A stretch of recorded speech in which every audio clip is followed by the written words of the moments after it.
Man, this comic book sucks! And the reviews online said it was good! I wasted my money! Why didn't somebody tell me?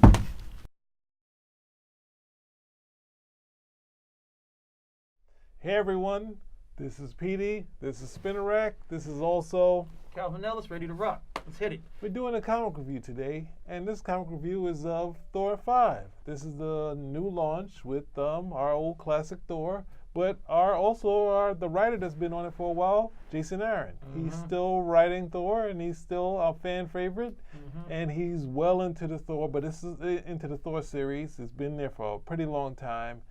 But this one, he's still continuing with the multiple timeline stories. He has a present-day story and that reflects to the future story. If you remember the King Thor versus Galactus, we had two stories going on in one book. This is no different. So if you're a fan of that, this has this. Now this story starts off with, I'm just going to give you a quick overview. We have Wolverine who has returned. Like the return of Wolverine. We have Wolverine, we have Thor. Now, I don't really think of Thor and Wolverine as buddies, but, they're somehow drinking buddies because they're both on the Avengers. I don't know how much time they spent together, but they're drinking buddies in the story. It's like one of those Wolverine stories we've only seen maybe in a Mark Waid Captain America, where Thor and Captain America met at a bar and they related to some extent. But Thor isn't really the jokester, that much of a jokester. He likes to have fun, but he's not, I don't know, in the bar setting, that's more of the Hercules thing, but, people could disagree with me. I guess you could go with that. So we have that bit. Wolverine's reflecting on stuff. Of course, there's a bar fight. There's no such a sort of fight. Other thing is that these guys come in with shotguns, and Wolverine still gets them. It's like, shoot Wolverine first. But anyway, we reflect to the future. We see Thor, and then we see the Phoenix Force. But then have the person who's possessed by the Phoenix or has control of the Phoenix power is Wolverine. And he at one moment mentions Old Man Phoenix. So they have a moment of connection relating. Thor is just saying, I'm bringing back the Earth. I was able to bring the Earth back. And Wolverine's like, that was bad, because there's some other elements that I didn't know that happened. I didn't know there was this thing with Ego. I didn't know the Ego's like Black Death or something like that. There's a lot of things that happen between Ego and Galactus. This causes Wolverine or the Phoenix, whichever one you want, to take action. And so somehow you have the cosmic power and you still have you got energy claws. It's like, how nutty is this? How limited of a thought process does Wolverine have to do energy claws? Even when when the real Thor took over the Destroyer and he was destroying stuff, he's like, I don't need this hammer. I have the death ray. And he's like, I'm just destroying hell. But anyway, basically this is what happened. It leads to, we don't know what's going to happen with our fair Odin's son. But this is the wackiest thing I've ever.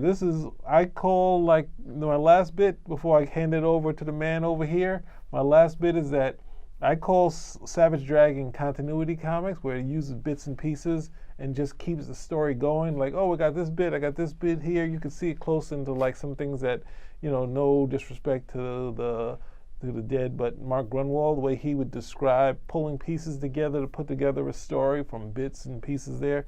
This is very much that, but this is the big pieces. So basically, I'm going to take a little of the X-Men. I'm going to take a little Wolverine. I'm going to put some things together, forgetting that the X-Men weren't really in line with the Phoenix. Somehow this Bendis Avengers versus X-Men, the X-Men are now friends with the Phoenix, when in the end it led to the death of their partner and the love of Cyclops' life. So there's no reason, when they did it in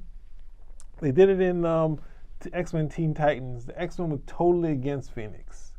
And even in the end, Cyclops is joined with the Phoenix and he uses it to stop Darkseid. He doesn't decide, I gotta protect the Phoenix. He's like, both of them are bad, and he uses his focus to direct the Phoenix to get rid of Darkseid.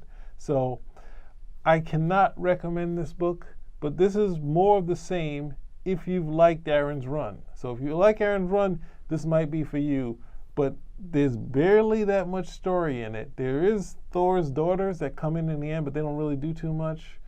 after the fight between Thor and Phoenix.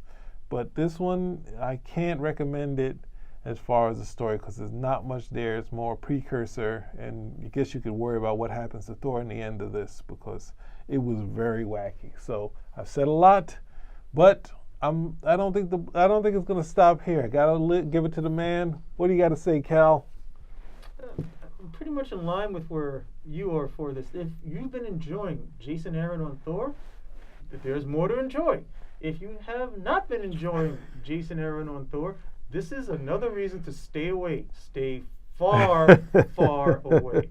Now, again, it's hard for me when they say, okay, a classic Thor is back, and you come and you see this golden arm. You're like, what is this? A martial arts movie? What's going on? But the Jason Aaron is writing for a fan base that is very, it seems like these guys are, they're very distant from the characters. They're very distant from the history of the characters. That's one. So they don't really care too much. All this is their history. This is the stuff that matters. Nothing that came before. That's number one. Number two, his approach is like they're doing these mashups with these characters. Like what would it be like if Wolverine had, lifted up Thor's hammer, like the what if stuff. Okay? So again, what would it be like if Wolverine had the Phoenix Force? And there's no way on God's green earth that Wolverine should ever have the Phoenix Force. But again, this is where the history comes into play.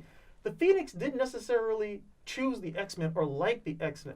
That sequence there we're talking about was just for Jean Grey. That means if it was anybody else there, it would have probably been the same. The only thing I think with Jean Grey was that she was a telepath, and so somehow they were able to communicate. If that was the case, I might be adding that bit in. But the only portion is that, look, right place, right time, that's what happened in terms of the Phoenix. Okay. It's not like, okay, hey, these X-Men dudes, yeah, we go way back, you know?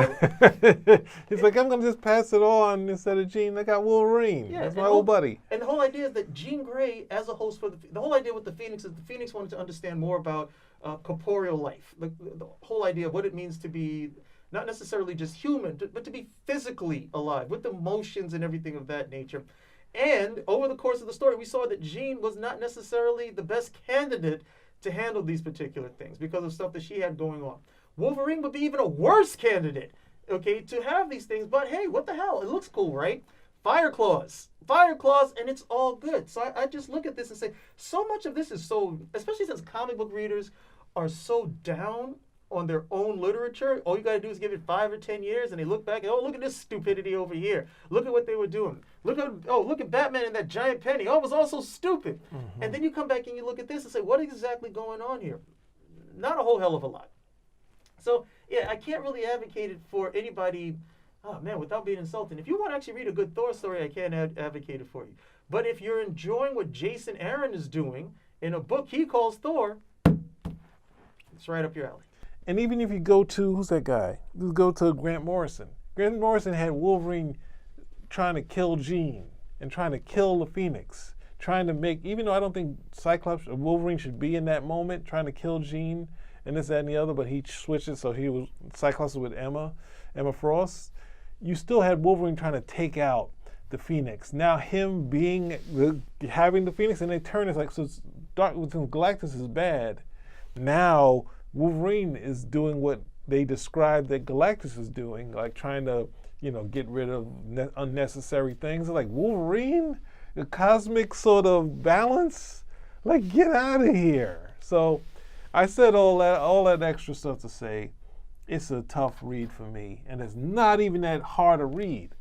This is like you're not even out the store and you finish this story. That's the sad part for me. So he's the top guy. When you're the top guy, you get to play with the books and try things. And I don't know. Yeah, and you can write whatever you want, whether it's good or not. And people just, hey, this is great. This is wonderful. Yeah. Because you have a fan following, and these guys are willing to. Well, I guess that's the great thing. Once you're a writer and you've established yourself, you have a fan following, you can take up to 2 years to ruin a story before they'll actually say, hey, this was terrible. I wasted my time. So we're back reviewing comics. You'll see we have a couple up now. This will be the second. But we're back. And look what we had to do. We're sorry. We came in, we were glad Thor was back, but King Thor was I don't know. I'm out of here. Finnerak out. See you later. Thanks, Finnerak. You saved me money.